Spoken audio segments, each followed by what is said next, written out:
Capítulo 4. Las ilusiones del ego. Introducción. 1. La Biblia dice que si un hermano te pide que camines con él 1 milla, que le acompañes 2. Ciertamente no sugiere que le retrases en su viaje. Tu dedicación a un hermano no puede tampoco retrasarte a ti. Solo puede conducir a un progreso mutuo. El resultado de una dedicación genuina es la inspiración, palabra que si se entiende correctamente es lo opuesto a la fatiga. Estar fatigado es estar desanimado, mas estar inspirado es estar en el espíritu. Ser egocéntrico es estar desanimado, mas estar centrado en sí mismo, en el buen sentido de la expresión, es estar inspirado o en el espíritu. Los verdaderamente inspirados están iluminados y no pueden morar en las tinieblas. 2. Puedes hablar desde el espíritu o desde el ego, según elijas. Si hablas desde el espíritu, es que has decidido acatar las palabras «detente» y reconoce que yo soy Dios. Estas son palabras inspiradas porque reflejan conocimiento. Si hablas desde el ego, estás renegando del conocimiento en vez de ratificándolo, y por lo tanto, estás desanimándote.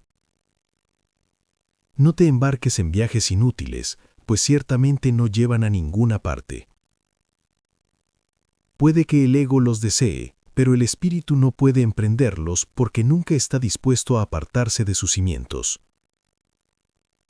3. El viaje a la cruz debería ser el último viaje inútil. No sigas pensando en él, sino dalo por terminado. Si puedes aceptarlo como tu último viaje inútil, serás libre también de unirte a mi resurrección. Hasta que no lo hagas, estarás desperdiciando tu vida, ya que ésta simplemente seguirá siendo una repetición de la separación, de la pérdida de poder, de los esfuerzos fútiles que el ego lleva a cabo en busca de compensación y finalmente de la crucifixión del cuerpo, o muerte. Estas repeticiones continuarán indefinidamente hasta que voluntariamente se abandonen. No cometas el patético error de aferrarte a la vieja y rugosa cruz. El único mensaje de la crucifixión es que puedes superar la cruz. Hasta que no la superes, eres libre de seguir crucificándote tan a menudo como quieras. Este no es el evangelio que quise ofrecerte. Tenemos otro viaje que emprender, y si lees cuidadosamente las lecciones que aquí se ofrecen, éstas te ayudarán a prepararte para emprenderlo. 1. La enseñanza y el aprendizaje correctos. Un buen maestro clarifica sus propias ideas y las refuerza al enseñarlas. En el proceso de aprendizaje, tanto el maestro como el alumno están a la par. Ambos se encuentran en el mismo nivel de aprendizaje y a menos que compartan sus lecciones, les faltará convicción. Un buen maestro debe tener fe en las ideas que enseña, pero tiene que satisfacer además otra condición. Debe tener fe en los estudiantes a quienes ofrece sus ideas. Muchos montan guardia en torno a sus ideas porque quieren conservar sus sistemas de pensamiento intactos y aprender significa cambiar. Los que creen estar separados siempre temen cambiar porque no pueden concebir que los cambios sean un paso hacia adelante en el proceso de subsanar la separación. Siempre los perciben como un paso hacia una mayor separación debido a que la separación fue su primera experiencia de cambio. Crees que si no permites ningún cambio en tu ego, alcanzarás la paz. Esta marcada confusión solo puede tener lugar si sostienes que un mismo sistema de pensamiento puede erigirse sobre dos cimientos distintos. Nada puede llegar al espíritu desde el ego, ni nada puede llegar al ego desde el espíritu. El espíritu no puede ni reforzar al ego ni aminorar el conflicto interno de éste. El ego en sí es una contradicción. Tu falso ser y el ser de Dios están en oposición, y lo están con respecto a sus orígenes, rumbos y desenlaces. Son fundamentalmente irreconciliables, porque el espíritu no puede percibir, y el ego no puede gozar de conocimiento. No están, por lo tanto, en comunicación, ni jamás lo podrán estar. El ego, sin embargo, puede aprender, aun cuando su hacedor esté desencaminado. Este, no obstante, no puede hacer que lo que fue infundido con vida sea completamente exánime. 3. El espíritu no tiene necesidad de que se le enseñe nada, pero el ego sí. El proceso de aprender se percibe, en última instancia, como algo aterrador porque conduce, no a la destrucción del ego, sino al abandono de éste, a la luz del espíritu. Este es el cambio que el ego no puede sino temer, puesto que no comparte mi caridad. La lección que yo tuve que aprender es la misma que tú tienes que aprender ahora, y puesto que la aprendí, puedo enseñártela. Nunca atacaré a tu ego, si bien estoy tratando de enseñarte cómo surgió su sistema de pensamiento. Cuando te recuerdo tu verdadera creación, tu ego no puede por menos que reaccionar con miedo. 4. Aprender y enseñar son los mayores recursos de que dispones ahora porque te permiten cambiar de mentalidad y ayudar a otros a hacer lo mismo. Negarte a cambiar de mentalidad no conseguiría probar que la separación no ocurrió. El soñador que duda de la realidad de su sueño mientras todavía está soñando no está realmente sanando su mente dividida. Tú sueñas con un ego separado y crees en el mundo que se basa en él. Todo ello te parece muy real. No puedes deshacerlo sin cambiar de mentalidad al respecto. Si estás dispuesto a renunciar al papel de guardián de tu sistema de pensamiento y ofrecérmelo a mí, yo lo corregiré con gran delicadeza y te conduciré de regreso a Dios. 5. Todo buen maestro espera impartir a sus estudiantes tanto de lo que él mismo ha aprendido que algún día dejen de necesitarle. Este es el verdadero y único objetivo del maestro. Es imposible convencer al ego de esto porque va en contra de todas sus leyes. Pero recuerda que las leyes se promulgan para proteger la continuidad del sistema en que cree el que las promulga. Es natural que el ego trate de protegerse a sí mismo una vez que lo inventaste, pero no es natural que desees obedecer sus leyes a menos que tú creas en ellas. El ego no puede tomar esta decisión debido a la naturaleza de su origen, pero tú puedes tomarla debido a la naturaleza del tuyo. 6. Los egos pueden chocar en cualquier situación, pero es imposible que el espíritu choque en absoluto. Si percibes a un maestro simplemente como un ego más grande, sentirás miedo, ya que agrandar un ego es aumentar la ansiedad que produce la separación. Enseñaré contigo y viviré contigo si estás dispuesto a pensar conmigo, pero mi objetivo será siempre eximirte finalmente de la necesidad de un maestro. Esto es lo opuesto al objetivo del maestro que se deja guiar por el ego. A ese solo le interesa el efecto que su ego pueda tener sobre otros egos y por consiguiente interpreta la interacción entre ellos como un medio de conservar su propio ego. Yo no podría dedicarme a enseñar si creyese eso, y tú no serás un maestro dedicado mientras lo creas. Se me percibe constantemente como un maestro al que hay que exaltar o rechazar, pero yo no acepto ninguna de esas dos percepciones de mí mismo. 7.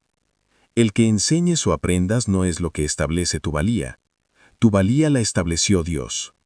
Mientras sigas oponiéndote a esto, todo lo que hagas te dará miedo, especialmente aquellas situaciones que tiendan a apoyar la creencia en la superioridad o en la inferioridad. Los maestros tienen que tener paciencia y repetir las lecciones que enseñan hasta que éstas se aprendan. Yo estoy dispuesto a hacer eso porque no tengo derecho a fijar los límites de tu aprendizaje por ti. Una vez más, nada de lo que haces, piensas o deseas es necesario para establecer tu valía. Este punto no es debatible excepto en fantasías. Tu ego no está nunca en entredicho porque Dios no lo creó. Tu espíritu no está nunca en entredicho porque Él lo creó. Cualquier confusión al respecto es ilusoria, y mientras perdure esa ilusión, no es posible tener dedicación alguna.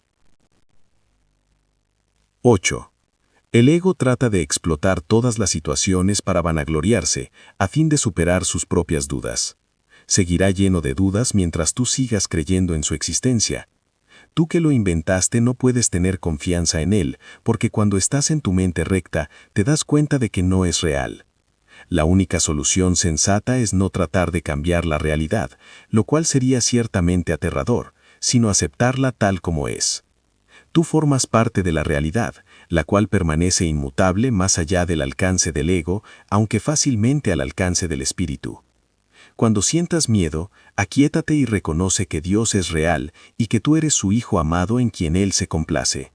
No dejes que tu ego refute esto, porque el ego no puede conocer algo tan lejos de su alcance como lo estás tú. 9. Dios no es el autor del miedo. El autor del miedo eres tú. Has elegido crear en forma diferente a como crea Él, y por lo tanto, has hecho posible que puedas tener miedo. No estás en paz porque no estás desempeñando tu función.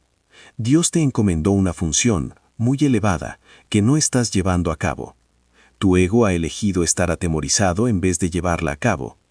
Cuando despiertes, te será imposible entender esto, porque es literalmente increíble. No creas lo increíble ahora. Cualquier intento de incrementar su credibilidad es simplemente un intento de posponer lo inevitable. La palabra inevitable le causa terror al ego, pero es motivo de júbilo para el espíritu. Alcanzar a Dios es inevitable, y tú no puedes eludirlo, de la misma manera en que Él no puede eludirte a ti. 10. El ego tiene miedo del gozo del espíritu porque una vez que lo hayas experimentado, dejarás de proteger y de atribuirle valor al miedo. Le atribuyes gran valor ahora porque el miedo es un testigo de la separación y tu ego se regocija cuando das testimonio de ella. Repúdialo. No le escuches ni le ampares. Escucha únicamente a Dios que es tan incapaz de engañar como lo es el espíritu que Él creó. Libérate y libera a otros. No les ofrezcas a los demás una imagen de ti mismo falsa e indigna, ni tampoco aceptes una imagen similar de ellos. 11. El ego ha construido para ti un hogar miserable e inhóspito porque no puede construir de ninguna otra manera. No trates de mantener en pie ese hogar ruinoso. En su debilidad radica tu fuerza. Solo Dios pudo erigir un hogar digno de sus creaciones, las cuales han elegido dejarlo vacío, desahuciándose a sí mismas. No obstante, su hogar seguirá en pie eternamente, listo para cuando decidas entrar a ocuparlo. De esto puedes estar completamente seguro. Dios es tan incapaz de crear lo perecedero como el ego de fabricar lo eterno. 12. Desde tu ego no puedes hacer nada para salvarte o para salvar a otros, pero desde tu espíritu puedes hacer cualquier cosa para salvar a otros o para salvarte a ti mismo. La humildad es una lección para el ego, no para el espíritu. El espíritu está más allá de la humildad porque reconoce su esplendor y gustosamente irradia su luz por todas partes.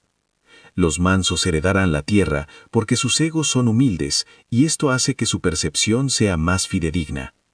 El reino de los cielos es el derecho del espíritu, cuya belleza y dignidad están más allá de cualquier duda, más allá de la percepción, y se alzan para siempre como las señales del amor de Dios a sus creaciones, las cuales son absolutamente dignas de Él y solo de Él. Ninguna otra cosa es lo suficientemente valiosa para que pueda ser una ofrenda para una creación de Dios mismo. 13. Yo seré un sustituto de tu ego si así lo deseas, pero nunca de tu espíritu. Un padre puede dejar a su hijo al cuidado de un hermano mayor que haya demostrado ser responsable, pero esto no entraña confusión alguna acerca de quién es el padre. El hermano puede proteger el cuerpo y el ego del niño, pero eso no lo lleva a creer que él sea el padre. Me puedes confiar tu cuerpo y tu ego debido únicamente a que eso te permite desentenderte de ellos y me deja mostrarte que no son importantes. Yo no podría entender lo importantes que son para ti si yo mismo no hubiese estado tentado a creer en ellos. Aprendamos juntos esta lección para que juntos podamos liberarnos de tu cuerpo y tu ego. Necesito maestros dedicados que compartan mi objetivo de sanar a la mente. El espíritu no tiene ninguna necesidad de que tú ni yo lo protejamos. Recuerda lo siguiente. En este mundo no hay por qué tener tribulaciones, porque yo he vencido al mundo. Por eso es por lo que debes estar animado.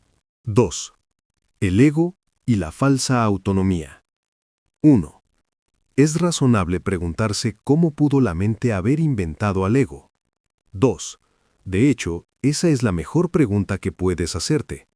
Sin embargo, no tiene objeto dar una respuesta en función del pasado, porque el pasado no importa, y la historia no existiría si los mismos errores no siguiesen repitiéndose en el presente.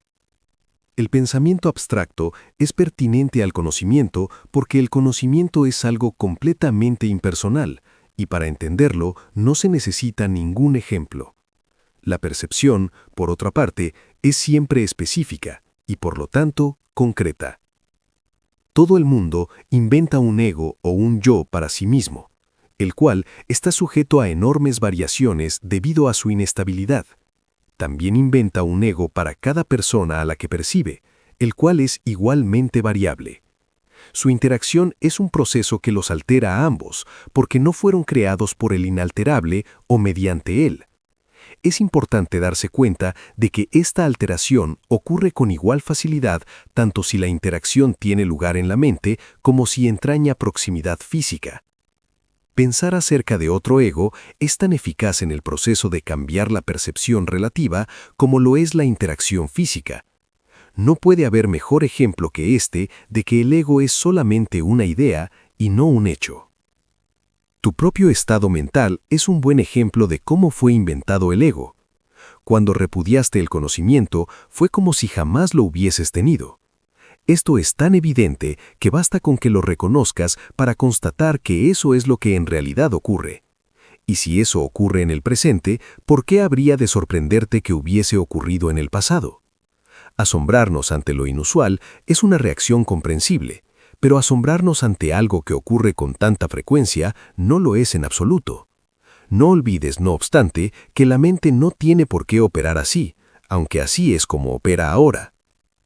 Piensa en el amor que los animales sienten por sus crías y en la necesidad que sienten de protegerlas.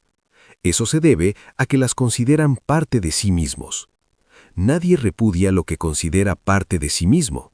La manera en que reaccionas ante tu ego es similar a cómo Dios reacciona ante sus creaciones, con amor, con protección y con caridad.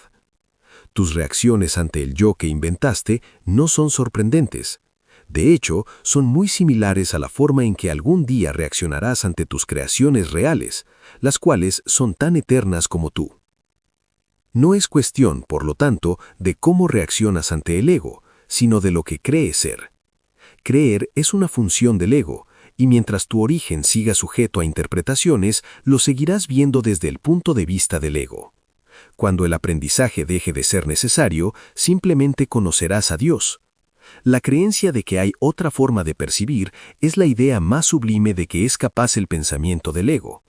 Ello se debe a que dicha idea reconoce, aunque sea mínimamente, que el ego no es el ser. Socavar el sistema de pensamiento del ego no puede sino percibirse como un proceso doloroso, aunque no hay nada que esté más lejos de la verdad. Los bebés gritan de rabia cuando se les quita un cuchillo o unas tijeras, a pesar de que si no se hiciese podrían lastimarse. En este sentido, todavía eres un bebé. No tienes una idea clara de lo que es el verdadero instinto de conservación y probablemente decidirás que necesitas precisamente lo que más daño te haría. Sin embargo, tanto si lo reconoces ahora como si no, has acordado cooperar en el empeño por llegar a ser inofensivo y servicial, atributos estos que son necesariamente inseparables. Incluso las actitudes que tienes a ese respecto son necesariamente conflictivas, puesto que todas las actitudes están basadas en el ego. Esto, sin embargo, no perdurará. Ten paciencia mientras tanto y recuerda que el desenlace es tan seguro como Dios. Solo aquellos que tienen una sensación real y duradera de abundancia pueden ser verdaderamente caritativos. Esto resulta obvio cuando consideras lo que realmente quiere decir ser caritativo. Para el ego, dar cualquier cosa significa tener que privarse de ella. Cuando asocias el acto de dar con el sacrificio, das solamente porque crees que de alguna forma vas a obtener algo mejor y puedes por lo tanto prescindir de la cosa que das. Dar para obtener es una ley ineludible del ego, que siempre se evalúa a sí mismo en función de otros egos. Por lo tanto, está siempre obsesionado con la idea de la escasez, que es la creencia que le dio origen. Su percepción de otros egos como entes reales no es más que un intento de convencerse a sí mismo de que él es real. El amor propio, desde el punto de vista del ego, no significa otra cosa que el ego se ha engañado a sí mismo creyendo que es real y por lo tanto está temporalmente menos inclinado a saquear. Ese amor propio es siempre vulnerable a la tensión, término este que se refiere a cualquier cosa que él perciba como una amenaza a su existencia. El ego vive literalmente a base de comparaciones. La igualdad es algo que está más allá de lo que puede entender, y por lo tanto le es imposible ser caritativo. Lo que el ego da nunca emana de una sensación de abundancia, porque fue generado precisamente como un sustituto de ella. Por eso es por lo que el concepto de obtener surgió en su sistema de pensamiento. Los apetitos son mecanismos de obtener, que representan la necesidad del ego de ratificarse a sí mismo. Esto es cierto tanto en el caso de los apetitos corporales como de las llamadas más elevadas necesidades del ego. El origen de los apetitos corporales no es físico. El ego considera al cuerpo como su hogar y trata de satisfacerse a sí mismo a través de él. Pero la idea de que eso es posible es una decisión de la mente que está completamente confundida acerca de lo que realmente es posible. El ego cree que tiene que valerse por sí mismo para todo, lo cual no es más que otra forma de describir cómo cree que él mismo se originó. Este es un estado de tanto temor que lo único que puede hacer es dirigirse a otros egos y tratar de unirse en ellos en un débil intento de identificarse con ellos o atacarlos en una demostración igualmente débil. No es libre, no obstante, de poner en tela de juicio la premisa que da lugar a todo eso, pues esa premisa es su base. El ego es la creencia de la mente según la cual tiene que valerse por completo por sí misma. Los incesantes esfuerzos del ego por ganar el reconocimiento del espíritu y establecer así su propia existencia son inútiles. El espíritu, en su conocimiento, no tiene conciencia del ego. No lo ataca, simplemente no lo puede concebir en absoluto. Aunque el ego tampoco se percibe al espíritu, se percibe a sí mismo rechazado por algo más grande que él. Por eso es por lo que el amor propio, tal como el ego lo concibe, no puede menos que ser ilusorio. Las creaciones de Dios no crean mitos, aunque el esfuerzo creativo puede trocarse en mitología. Esto puede suceder, sin embargo, bajo una condición. Lo que fabrica deja de ser creativo. Los mitos y la magia están íntimamente relacionados, ya que los mitos generalmente tienen que ver con el origen del ego, y la magia con los poderes que el ego se atribuye a sí mismo. Los sistemas mitológicos incluyen generalmente alguna descripción de la creación y la conectan con su forma particular de magia. La llamada sobrevivencia no es más que la lucha del ego por prolongar su propia existencia, así como la interpretación que ha hecho con respecto a su comienzo. Este comienzo casi siempre se asocia con el nacimiento físico, ya que es difícil sostener que el ego existiese antes de ese momento. Los más religiosos de los mitos basados en el ego puede que postulen que el sol existiese antes y que seguirá existiendo después de un lapso temporal de vida en el ego. Algunos postulan incluso que el sol será castigado por este lapso. La salvación no es otra cosa que mentalidad recta, que aunque no es la mentalidad uno del Espíritu Santo, debe alcanzarse antes de que la mentalidad uno pueda ser reinstaurada. La mentalidad recta conduce automáticamente al siguiente paso, porque la percepción correcta está completamente exenta de cualquier forma de ataque, y por lo tanto la mentalidad errónea desaparece. El ego no puede sobrevivir sin hacer juicios, y por consiguiente esle abandonado. La mente tiene una sola dirección por la que avanzar. La dirección que sigue es siempre automática, pues no puede sino acatar los dictados del sistema de pensamiento al que se adhiere. No se puede hincapié lo suficiente en el hecho de que corregir la percepción es simplemente un expediente temporal. Dicha corrección es necesaria únicamente porque la percepción falsa es un obstáculo al conocimiento, mientras que la percepción fidedigna es un trampolín hacia él. El valor de la percepción correcta reside en la conclusión inevitable de que toda percepción es innecesaria. Esto elimina el obstáculo por completo. Te preguntarás cómo puede ser posible esto, mientras parezca que vives en este mundo. Esa es una pregunta razonable. Sin embargo, tienes que asegurarte de que realmente la entiendes. ¿Quién es el tú que vive en este mundo? El espíritu es inmortal, y la inmortalidad es un estado permanente. El espíritu es tan verdadero ahora como lo fue siempre y lo será siempre, puesto que no entraña ningún cambio.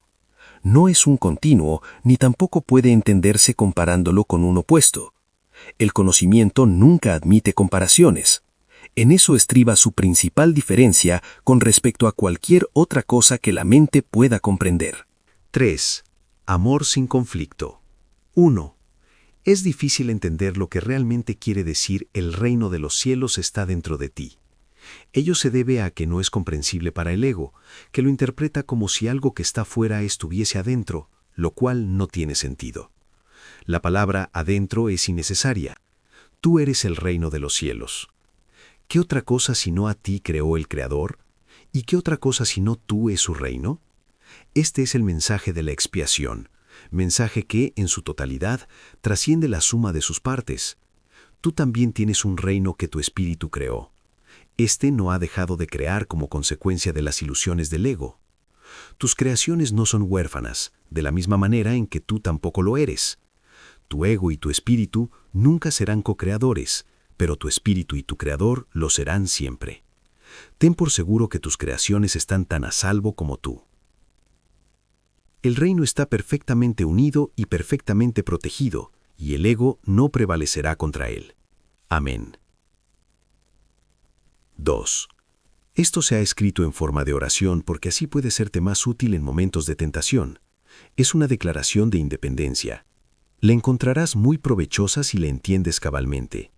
El que necesites mi ayuda se debe a que has negado a tu propio guía, y por consiguiente necesitas ser guiado. Mi papel consiste en separar lo falso de lo verdadero, para que la verdad pueda traspasar las barreras que el ego ha erigido y así brillar en tu mente. El ego no puede imperar en contra de nuestra fuerza conjunta. 3. Es seguro que a estas alturas resulta evidente por qué el ego considera que el espíritu es su enemigo.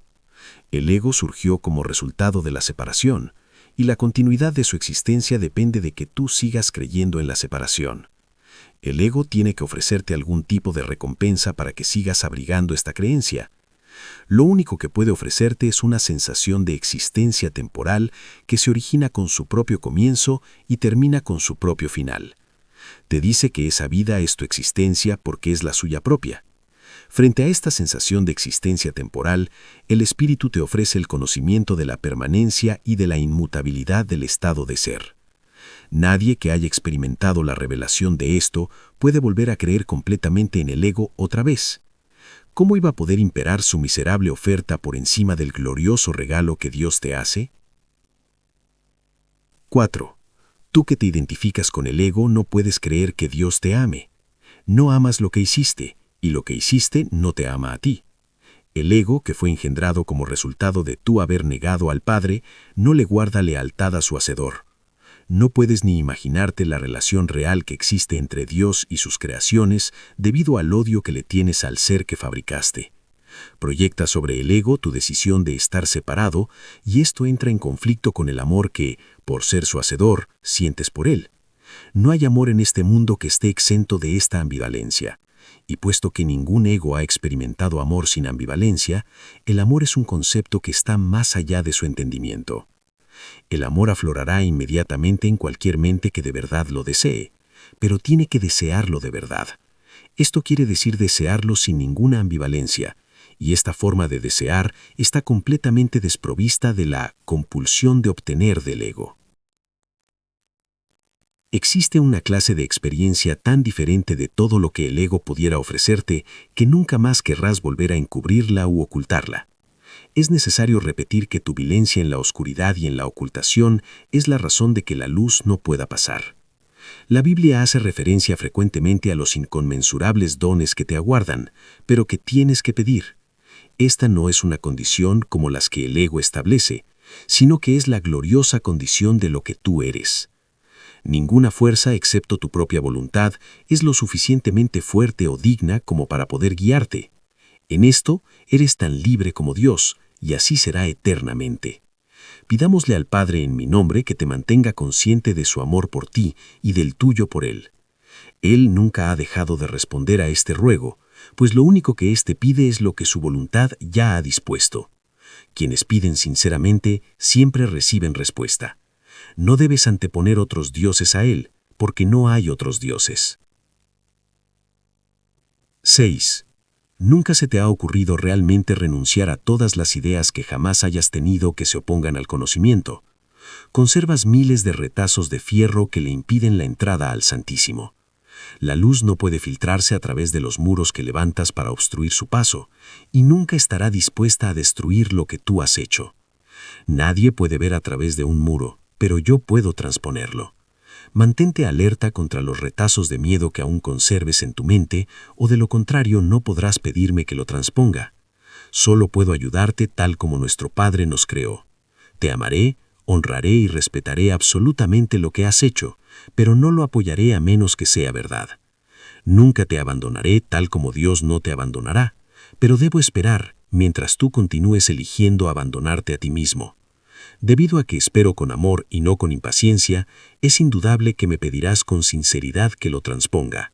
Vendré en respuesta a toda llamada inequívoca. 8. Examina detenidamente qué es lo que realmente estás pidiendo. Sé muy honesto contigo mismo al respecto, pues no debemos ocultarnos nada a nadie. Si realmente tratas de hacer esto, habrás dado el primer paso en el proceso de preparar a tu mente a fin de que el Santísimo pueda entrar en ella. Nos prepararemos para ello juntos, pues una vez que Él haya llegado, estarás listo para ayudarme a preparar otras mentes a que estén listas para Él. ¿Hasta cuándo vas a seguir negándole su reino? 9. En tu propia mente, aunque negada por el ego, se encuentra la declaración que te hará libre. Dios te ha dado todo. Este simple hecho significa que el ego no existe, y esto le aterroriza mortalmente. En el lenguaje del ego, tener y ser significan dos cosas distintas, si bien para el Espíritu Santo son exactamente lo mismo. El Espíritu Santo sabe que lo tienes todo y que lo eres todo. Cualquier distinción al respecto es significativa solamente cuando la idea de obtener, que implica carencia, ha sido aceptada previamente. Por eso es por lo que no hacemos ninguna distinción entre tener el reino de Dios y ser el reino de Dios. 10. Al sereno ser del reino de Dios, del cual eres perfectamente consciente cuando estás en tu sano juicio, se le expulsa sin miramientos de aquella parte de la mente que el ego rige. El ego está desesperado porque se enfrenta a un contrincante literalmente invencible, tanto si estás dormido como si estás despierto. Observa cuánta vigilancia has estado dispuesto a ejercer para proteger a tu ego y cuán poca para proteger a tu mente recta. ¿Quién sino un loco se empeñaría en creer lo que no es cierto y después defender esa creencia a expensas de la verdad? 4. Esto no tiene por qué ser así. 1. Si no puedes oír la voz de Dios, es porque estás eligiendo no escucharla. Pero que si escuchas a la voz de tu ego, lo demuestran tus actitudes, tus sentimientos y tu comportamiento. No obstante, eso es lo que quieres. Eso es por lo que luchas y lo que procuras proteger manteniéndote alerta. Tu mente está repleta de estratagemas para hacer quedar bien al ego, pero no buscas la faz de Cristo. El espejo en el que el ego trata de ver su rostro es ciertamente tenebroso. ¿De qué otra manera, sino con espejos, podría seguir manteniendo la falsedad de su existencia? Con todo, dónde buscas para encontrarte a ti mismo depende de ti. He dicho que no puedes cambiar de mentalidad modificando tu conducta. Mas he dicho también, y en muchas ocasiones, que puedes cambiar de mentalidad.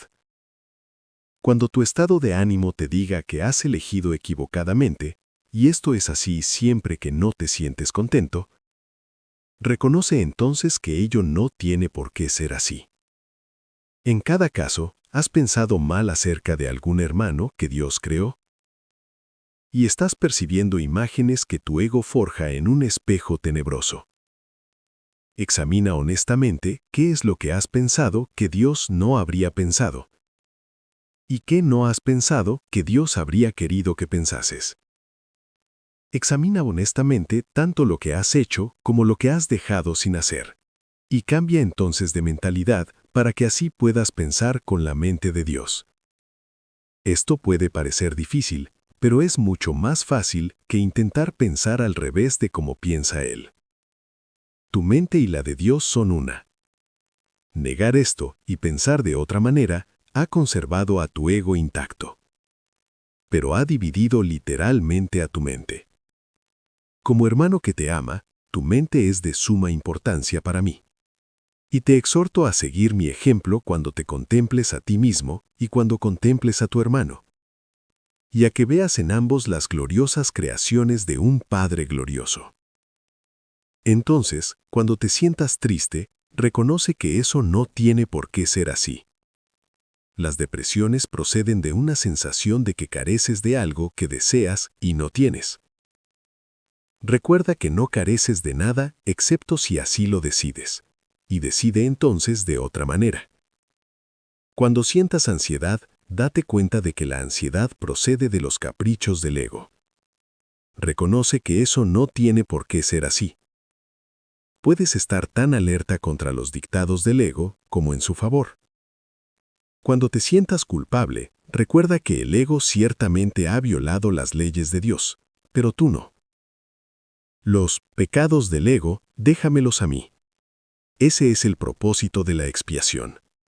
Pero hasta que no cambies de parecer con respecto a aquellos a quienes tu ego ha herido, la expiación no podrá liberarte. Si te sigues sintiendo culpable, es porque tu ego sigue al mando, ya que solo el ego puede experimentar culpabilidad. Eso no tiene por qué ser así. Vigila tu mente contra las tentaciones del ego y no te dejes engañar por él. No tiene nada que ofrecerte. Cuando hayas abandonado ese desánimo voluntario, verás cómo tu mente puede concentrarse, trascender toda fatiga y sanar. No obstante, no te mantienes lo suficientemente alerta como para librarte de ellas. Eso no tiene por qué ser así. El hábito de colaborar con Dios y sus creaciones se adquiere fácilmente si te niegas diligentemente a dejar que tu mente divague. No se trata de un problema de falta de concentración, sino de la creencia de que nadie, incluido tú, es digno de un esfuerzo continuo. Ponte de mi parte sistemáticamente contra este engaño y no permitas que esa desafortunada creencia te retrase. Los descorazonados no pueden ayudarse a sí mismos ni me pueden ayudar a mí. Sin embargo, solo el ego puede sentirse descorazonado. ¿Te has detenido a pensar seriamente en las muchas oportunidades que has tenido de regocijarte y en cuántas has dejado pasar? El poder de un hijo de Dios es ilimitado, pero Él puede restringir la expresión de su poder tanto como quiera. Tu mente y la mía pueden unirse para desvanecer con su luz a tu ego, liberando la fuerza de Dios para que reverbere en todo lo que hagas o pienses. No te conformes con menos y niégate a aceptar como tu objetivo nada que no sea eso. Vigila tu mente con sumo cuidado contra cualquier creencia que se interponga en el logro de tu objetivo y recházala. Juzga por tus sentimientos cuán bien has hecho esto, pues ese es el único acertado uso del juicio. Los juicios, al igual que cualquier otra defensa, pueden utilizarse para atacar o para proteger, para herir o para sanar. Al ego se le debe llevar a juicio y ahí declararlo inexistente. Sin tu lealtad, protección y amor, el ego no puede existir. Deja que sea juzgado imparcialmente y no podrás por menos que retirarle tu lealtad, protección y amor. Tú eres un espejo de la verdad, en el que Dios mismo brilla en perfecta luz. Al tenebroso espejo del ego no tienes sino que decirle, no voy a mirar ahí porque sé que esas imágenes no son verdad. Deja entonces que el Santísimo brille sobre ti en paz, sabiendo que así, y sólo así, es como debe ser. Su mente resplandeció sobre ti en tu creación y le dio existencia a tu mente. Su mente resplandece todavía sobre ti y no puede hacer sino resplandecer a través de ti. Tu ego no puede impedir que Dios resplandezca sobre ti, pero sí puede impedirte que le dejes resplandecer a través de ti. La primera advenida de Cristo no es más que otro nombre para la creación, pues Cristo es el Hijo de Dios. La segunda advenida de Cristo no significa otra cosa que el fin del dominio del ego y la curación de la mente. Al igual que tú, fui creado en la primera y te he llamado a que te unas a mí en la segunda. Yo estoy a cargo de la segunda advenida. Mi juicio, que se usa solo para protección, no puede estar equivocado porque nunca ataca. El tuyo puede estar tan distorsionado que hasta creas que me equivoqué por escogerte. Te aseguro que eso es un error de tu ego. No lo confundas con humildad. Tu ego está tratando de convencerte de que él es real y de que yo no lo soy. Ya que si yo soy real, no puedo ser más real que tú. Ese conocimiento, y te aseguro que es conocimiento, significa que Cristo ha llegado a tu mente y la ha sanado. Yo no ataco a tu ego. Trato con tu mente superior, la morada del Espíritu Santo, tanto si estás dormido como si estás despierto. Así como tu ego trata con tu mente inferior, que es su hogar. Yo me mantengo alerta por ti respecto a esto, porque tú estás tan confundido que te resulta imposible reconocer tu propia esperanza. Yo no estoy equivocado. Tu mente optará por unirse a la mía, y juntos somos invencibles. Tú y tu hermano te unirás finalmente en mi nombre, y vuestra sanidad os será restaurada. Yo resucité a los muertos porque sabía que la vida era un atributo eterno de todo lo que el Dios vivo creó.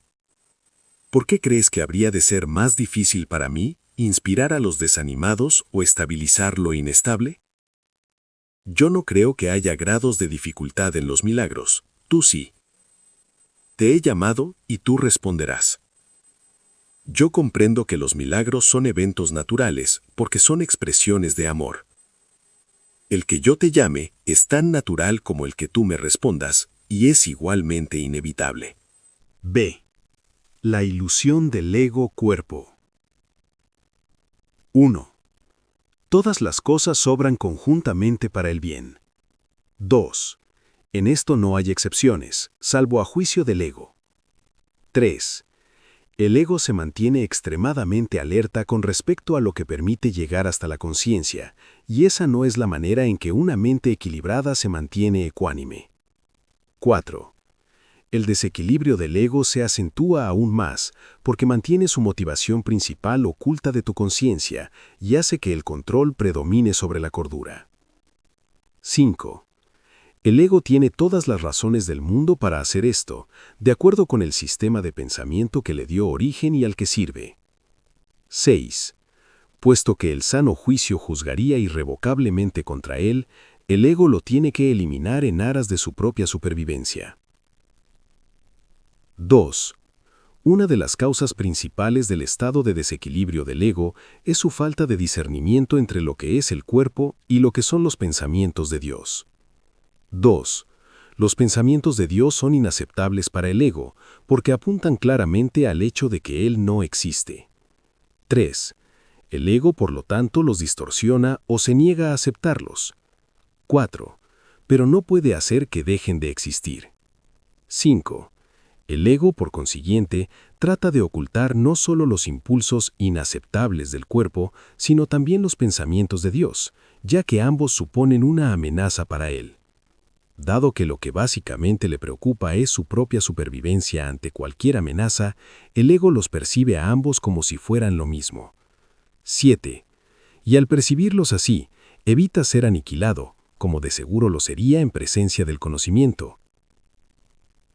Cualquier sistema de pensamiento que confunda a Dios con el cuerpo no puede por menos que ser demente. 2. Sin embargo, esa confusión es esencial para el ego, que juzga únicamente en función de lo que supone o no una amenaza para él. 3. En cierto sentido, su temor a Dios es cuando menos lógico, puesto que la idea de Dios hace que el ego se desvanezca. 4. Pero que le tenga miedo al cuerpo con el que se identifica tan íntimamente no tiene ningún sentido. El cuerpo es el hogar que el ego ha elegido para sí. Esta es la única identificación con la que se siente seguro, ya que la vulnerabilidad del cuerpo es su mejor argumento de que tú no puedes proceder de Dios. Esta es la creencia que el ego apoya fervientemente. 4. Sin embargo, odia al cuerpo porque no lo considera lo suficientemente bueno como para ser su hogar. En este punto es donde la mente queda definitivamente aturdida. Habiéndole dicho el ego que ella es realmente parte del cuerpo y el cuerpo es su protector, también le dice que el cuerpo no puede protegerla. Por consiguiente, la mente inquiere: ¿dónde puedo encontrar protección? A lo que el ego responde: en mí. La mente, y no sin razón, le recuerda al ego que él mismo ha insistido con que lo que se tiene que identificar es con el cuerpo, de modo que no tiene objeto recurrir a él para obtener protección. El ego no dispone de una respuesta plausible para esto, puesto que no la hay, pero sí dispone de una solución típica: eliminar la pregunta de la conciencia. Una vez fuera de la conciencia, la pregunta puede producir desasosiego, y de hecho lo produce, pero no puede ser contestada porque no puede ser planteada. Esta es la pregunta que debes hacerte: ¿a dónde debo acudir en busca de protección? Busca y hallarás no significa que tengas que buscar ciega y desesperadamente algo que no podrías reconocer. La búsqueda que tiene sentido se emprende conscientemente, se organiza conscientemente y se dirige conscientemente. El objetivo debe formularse claramente y luego tenerse siempre presente. Aprender y querer aprender son inseparables. Te resulta más fácil aprender cuando crees que lo que estás tratando de aprender tiene valor para ti. Ahora bien, no todo lo que tal vez quieras aprender tiene valor duradero. En realidad, muchas de las cosas que quieres aprender tal vez las hayas escogido precisamente porque su valor es efímero. 6. El ego cree que es una ventaja no comprometerse con nada que sea eterno, ya que lo eterno solo puede proceder de Dios.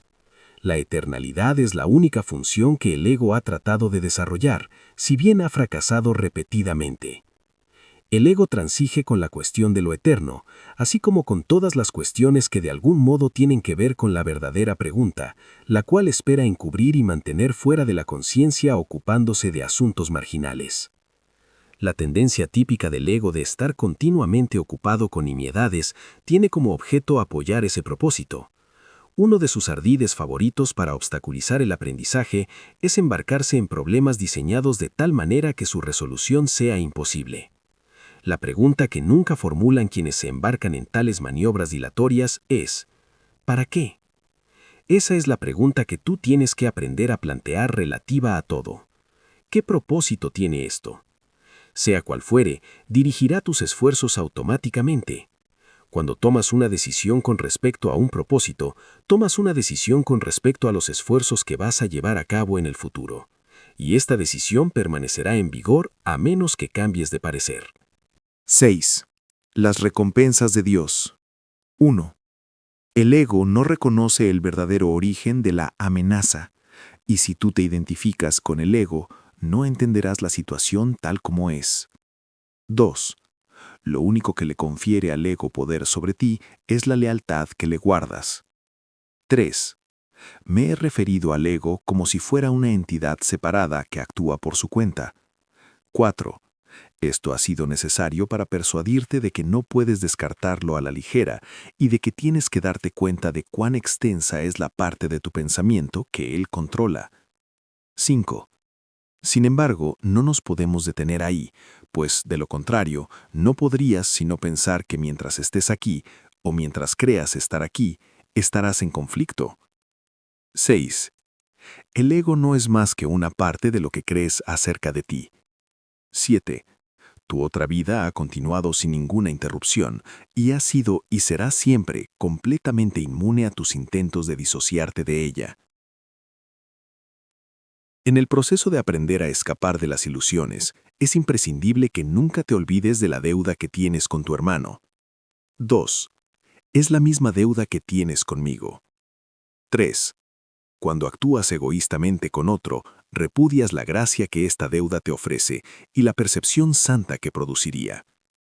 La palabra santa puede usarse aquí porque a medida que aprendes cuán endeudado estás con toda la filiación, la cual me incluye a mí, te aproximas tanto al conocimiento como la percepción lo permite. 5. La brecha que entonces queda es tan diminuta que el conocimiento puede salvarla y eliminarla para siempre. Todavía tienes muy poca confianza en mí, pero esta aumentará a medida que recurras más y más a mí, en vez de a tu ego, en busca de consejo. 2. Los resultados te irán convenciendo cada vez más de que esta es la única elección cuerda que puedes hacer. 3. Nadie que aprenda por experiencia propia que cierta elección le brinda paz y alegría, mientras que otra le precipita al caos y al desastre, tiene más necesidad de persuasión. 4. Es más eficaz aprender a base de recompensas que a base de dolor, porque el dolor es una ilusión del ego y no puede producir más que un efecto temporal. 5. Las recompensas de Dios, en cambio, se reconocen inmediatamente como eternas. 6. Puesto que este reconocimiento lo haces tú y no el ego, el reconocimiento mismo establece que tú y el ego no podéis ser lo mismo. 7. Tal vez creas que ya has aceptado esto, pero aún no estás convencido de ello en absoluto. 8. Prueba de ello es el hecho de que crees que debes escaparte del ego. Sin embargo, no puedes escaparte de él humillándolo, controlándolo o castigándolo. El ego y el espíritu no se conocen. Solo mediante la disociación puede la mente separada mantener vigente la separación. Una vez que ha hecho esto, niega todos los impulsos verdaderamente naturales. No porque el ego sea una cosa separada, sino porque quieres creer que tú lo eres. El ego es un mecanismo para seguir albergando esta creencia, pero sigue siendo únicamente tu decisión de usar tal mecanismo lo que lo perpetúa. ¿Cómo puedes enseñarle a alguien el valor de algo que él mismo ha desechado deliberadamente?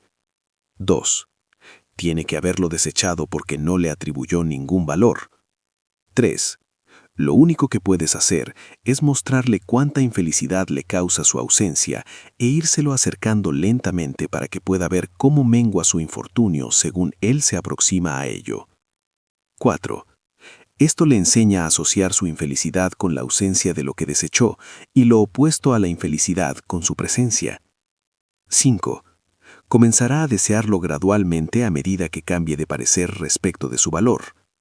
6. Te estoy enseñando a que asocies la infelicidad con el ego y la felicidad con el espíritu. Tú te has enseñado a ti mismo lo contrario. Sigues siendo libre de elegir, mas a la vista de las recompensas de Dios, ¿qué es realmente desear las recompensas del ego?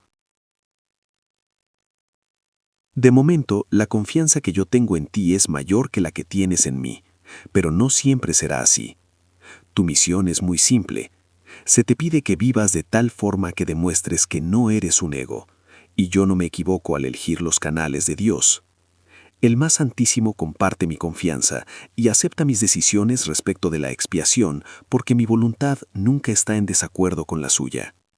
Dije anteriormente que yo estoy a cargo de la expiación. Esto es así únicamente porque completé mi papel en ella como hombre y ahora puedo completarla a través de otros. Los canales que he elegido no fallarán porque les prestaré mi fortaleza mientras la suya sea insuficiente. Iré contigo al Más Santísimo y mediante mi percepción, Él podrá salvar la diminuta brecha. Tu gratitud hacia tu hermano es la única ofrenda que quiero. Yo se la llevaré a Dios por ti, sabiendo que conocer a tu hermano es conocer a Dios. Si le estás agradecido a tu hermano, le estarás agradecido a Dios por lo que Él creó. Mediante tu gratitud podrás llegar a conocer a tu hermano, y un momento de verdadero reconocimiento convierte a todo el mundo en tu hermano, porque cada uno de ellos es hijo de tu Padre. El amor no conquista todas las cosas, pero sí las pone en su debido lugar. puesto que tú eres el reino de Dios, te puedo conducir de vuelta a tus propias creaciones. Ahora no las reconoces, pero aquello de lo cual te has disociado aún se encuentra ahí. A medida que te acercas a un hermano, te acercas a mí, y a medida que te alejas de él, la distancia entre tú y yo aumenta. La salvación es una empresa de colaboración. 3. No la pueden emprender con éxito aquellos que se desvinculan de la filiación, porque al hacer esto se desvinculan de mí. Dios acudirá a ti en la medida en que se la ofrezcas a tus hermanos. Aprende primero de ellos y estarás listo para oír a Dios. Eso se debe a que el amor tiene una función. Capítulo 7. Creación y comunicación. 1. Está claro que si bien el contenido de cualquier ilusión particular del ego es irrelevante, su corrección es más útil dentro de un contexto específico. Las ilusiones del ego son muy concretas, aunque la mente es naturalmente abstracta. Parte de la mente, no obstante, se vuelve concreta al dividirse. La parte concreta cree en el ego porque el ego depende de lo concreto. El ego es aquella parte de la mente que cree que lo que define tu existencia es la separación. Lo único que el ego percibe es un todo separado, desprovisto de las relaciones que presupone el estado de ser. El ego, por lo tanto, está en contra de la comunicación, excepto cuando se utiliza para establecer separación en vez de para abolirla. El sistema de comunicación del ego se basa en su propio sistema de pensamiento, al igual que todo lo demás que él impone.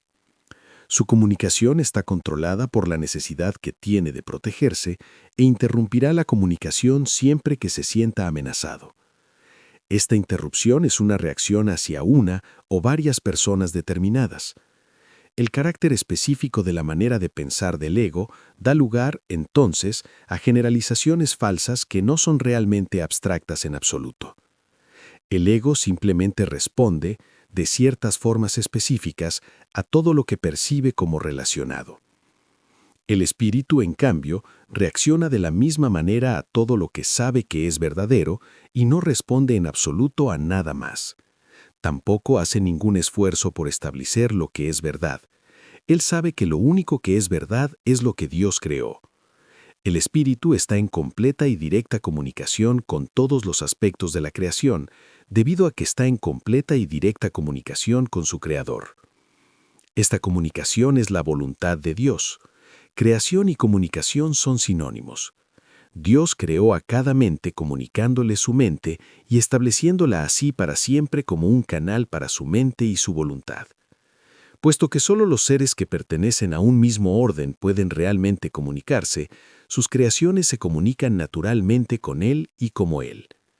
Esta comunicación es perfectamente abstracta, ya que su aplicación es de una calidad universal y no está sujeta a ningún juicio, excepción o alteración. Dios te creó mediante esta comunicación y para ella. La mente puede distorsionar su propia función, pero no puede atribuirse a sí misma funciones que no le fueron dadas. Por eso es por lo que la mente no puede perder del todo la capacidad de comunicarse, aun cuando puede negarse a utilizarla en favor del estado de ser. Tanto la existencia como el estado de ser se basan en la comunicación. La existencia, sin embargo, es específica en cuanto a qué, cómo y con quién vale la pena entablar comunicación. El estado de ser carece por completo de estas distinciones.